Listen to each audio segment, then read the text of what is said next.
M. Biya n'est pas là pour développer le Cameroun, M. Moda. Il est là pour encourager ses frères, ses amis, sa belle famille à s'enrichir. M. Moda, je vais vous donner un seul petit exemple, tout au moins, pour vous démontrer la mauvaise foi de ce type qui occupe le poste de président du Cameroun pendant 43 ans. Vous vous souvenez de Justin Njoro? Bien sûr, un ministre des Finances. Ministre des Finances. Oui. Monsieur Justin Njoro, ministre des Finances, avait la confiance des bailleurs de fonds, tel qu'aucun ministre des Finances au Cameroun aujourd'hui l'a eu. Monsieur Njoro vient avec un projet pour le présenter à Biya. Un projet de route qui doit relier toutes les 10 régions du Cameroun, enfin les chefs-lieux des régions, des grandes routes bien construites. Parce que pour lui, c'était le départ, ça devait booster le développement du Cameroun. Des financements étaient prêts, les bailleurs de fonds étaient prêts à financer. Biya a pris le dossier, il l'a mis sous le coffre, dans son coffre. 3 mois après, lors d'une rencontre, Njoro lui dit, Monsieur le Président, je vous ai présenté le projet et les bailleurs de fonds sont prêts. Il lui a dit, je verrai. 6 mois après, Njoro revient vers le président et le président s'étonne et lui dit, mais Monsieur Njoro, mais quelle est cette obstination à faire des routes partout?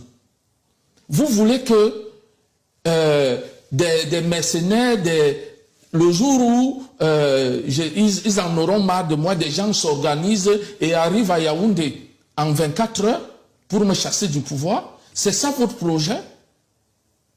Et ça, cette question aujourd'hui m'amène à comprendre pourquoi le projet du chemin de fer de N'Djamena n'est pas à l'ordre du jour, malgré la bonne disposition du Tchad. Je comprends également pourquoi la route, le Grand Nord est abandonné, et d'autres régions, parce qu'en réalité, l'homme veut rester dans sa tour d'ivoire à Yaoundé, laissant le peuple à l'abandon, et pour conserver son pouvoir, tout simplement. On a vu les enfants Biya, notamment Brenda et son frère Junior, qui en fait ne sont jamais allés passer le concours d'entrée à l'ENAM et qui pourtant ont vu leur nom inscrit et au final, ils ont pris les places de 2 autres Camerounais de familles certainement modestes et ni Brenda ni Junior ne sont des administrateurs aujourd'hui. Ils ont totalement arrêté. Mais quand on stigmatise ces jeunes affamés qui vont prendre quelques cartons de maquereau, alors qu'il y a des véritables prévaricateurs de la fortune publique, est-ce que ça, c'est pas la fumisterie? Oui, M. Moda, ça donne foi au dos, je l'ai dit, parce que, en réalité, j'espère que vous allez m'accorder un bout de temps, parce que je vais vous énumérer les projets en moins de 10 ans de ce gouvernement, de Biya et son équipe. Des milliards ont été engloutis par ces gens. On n'en parle pas. Ce n'est même pas une préoccupation. Je vous donne juste, j'ai énuméré quelques-uns. Allez-y. Quelques-uns. Je vous donne par exemple, en termes d'infrastructures et transport, tramway à Yaoundé, annoncé en 2014, ce projet devait révolutionner les transports urbains en 2024. Rien n'a été concrétisé.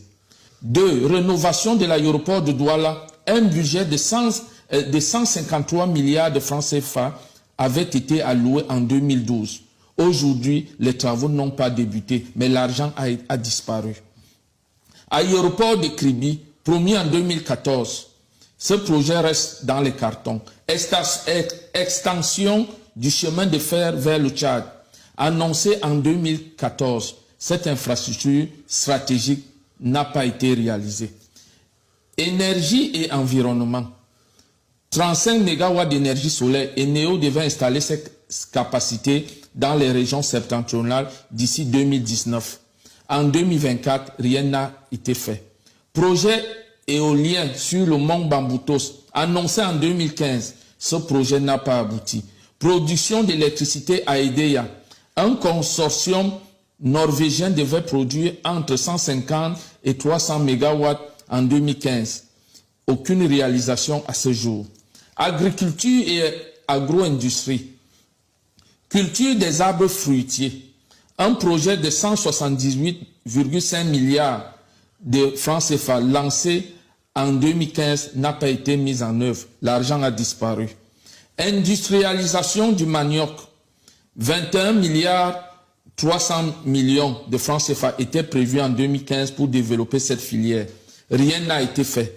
Transformation du maïs dans le Noun. Un investissement de 3,5 milliards promis en 2017. L'argent a disparu. Plantation d'acadier. Le Cameroun visait 100 000 hectares en 2017 pour devenir leader mondial. Aucun progrès notable. Usine de transformation de manioc à Sangmelima. Annoncée en 2015, cette usine n'a pas vu le jour. Projet Agropole Mosumbu, prévu en 2017. Ce projet de pisciculture n'a pas été réalisé. Industrie et technologie. Usine d'engrais de Ferrostal. Monsieur le commissaire, oui.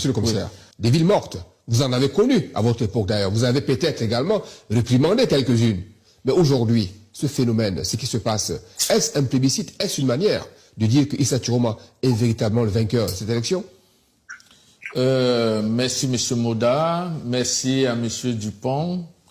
M. Moda, la réalité c'est que c'est une victoire. La victoire d'Issa Chiroma est incontestable. Je vais dire, ce n'est même pas en réalité la victoire d'Issa Chiroma. Issa Chiroma n'est qu'un instrument. C'est la victoire du peuple camerounais. Du nord au sud, de l'est à l'ouest.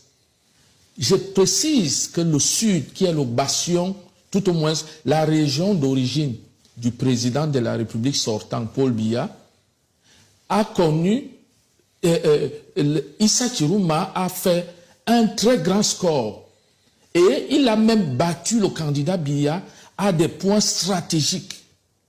C'est pour ça qu'il faut, nous disons, au peuple camerounais et à tous ceux-là qui pensent qu'ils peuvent monter les Camerounais contre leurs frères.